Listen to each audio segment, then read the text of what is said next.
Président, ministre, collègues, c'est un moment bien étrange que celui où nous allons discuter de la situation dans le Sahel, où tout est déjà décidé, sans que nous ayons l'échange normal que pouvait attendre un Parlement dans une démocratie, venant de son Premier ministre pour nous dire si, dans la préparation de l'événement inacceptable et insupportable qu'a été la reconnaissance des deux républiques du Donbass par la République russe d'une part, puis son entrée militaire sur le terrain, si dans la phase qui a précédé cet événement, le chef de l'État russe a manipulé notre président de la République en lui faisant croire des choses qui n'étaient pas, mais qu'il se faisait un devoir de nous dire, ou bien si nous n'avons été coupables que de naïveté.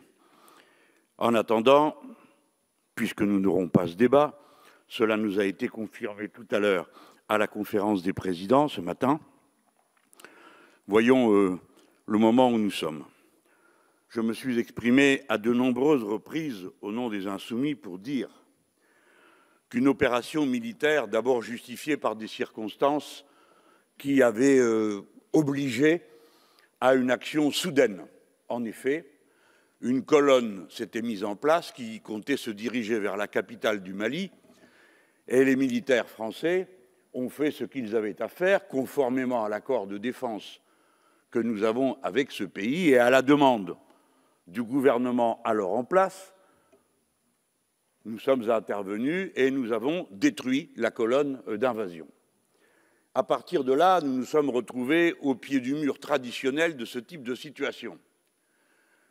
Soit se laisser emporter, soit formuler un plan politique dont on connaît la lettre A et la lettre Z.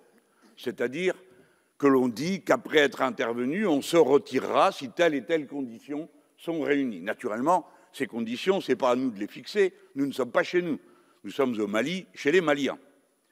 Et c'était donc en discussion avec eux qu'il fallait établir les conditions dans lesquelles les Français se retireraient. Peut-être qu'on aurait pu en ajouter une, nous, de conditions, c'est que des élections normales, démocratiques aient lieu et que nous donnions peut-être notre appui à l'organisation de telles élections. Car si nous sommes capables d'organiser une opération aussi complexe qu'une intervention militaire à des milliers de kilomètres de chez nous, peut-être sommes-nous capables, une fois que nous y sommes, d'aider à organiser des élections qui en soient vraiment et pas la tricherie habituelle qu'on observe dans tout étant de ces pays. Les militaires français ont dès le départ indiqué qu'il ne pouvait pas y avoir de victoire militaire s'il n'y avait pas d'objectif politique. À cette question, il n'a jamais été apporté de réponse. On a dit depuis que l'objectif militaire et politique était de vaincre le terrorisme. Il est impossible de vaincre le terrorisme car personne n'a jamais vaincu un concept. On vainc des armées, on désigne des adversaires, on dit qui ils sont, on dit qui les finance et comment on compte en venir à bout. Nous ne l'avons jamais fait.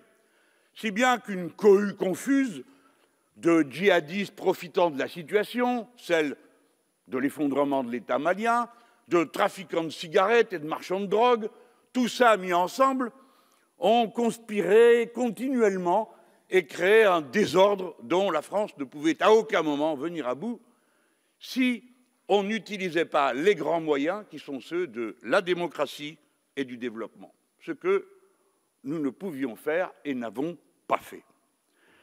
À de nombreuses reprises, j'ai dit, au nom de mes amis, que si ces conditions politiques n'étaient pas fixées par la force des choses, tels que sont les enseignements de notre histoire et l'examen des circonstances qui évoluent sur tout le continent, cela tournerait mal et finirait par un désastre. Je ne suis pas si grand stratège que j'ai une autorité dans ce domaine, mais je sais lire les livres d'histoire et je connais le récit traditionnel des guerres asymétriques.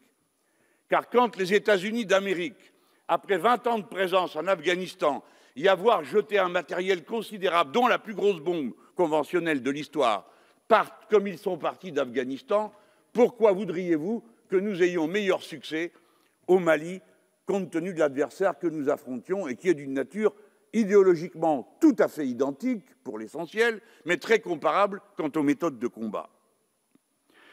Mais rendu à ce point, je veux profiter de ma présence à cette tribune, m'adressant au nom de l'histoire qui lie les mouvements progressistes français avec ceux de toute l'Afrique et en particulier avec ceux du Mali. Au nom de la binationalité qui unit tant de nos familles.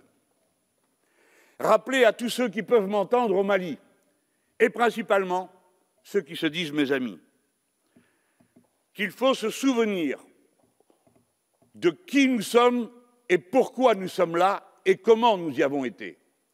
La France n'a pas envahi le Mali.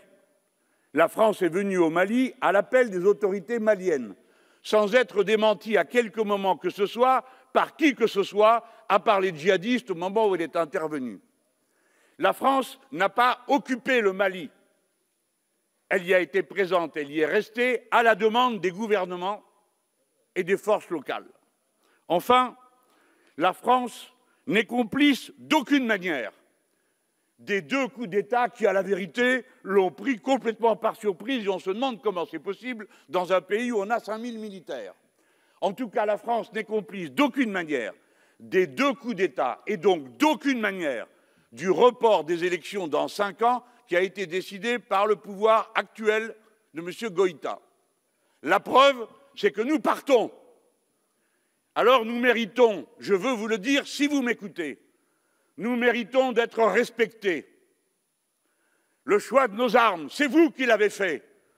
54 des nôtres sont morts sur place, d'autres sont revenus blessés, certains définitivement handicapés, d'autres blessés psychiquement autant que physiquement. Nous méritons le respect.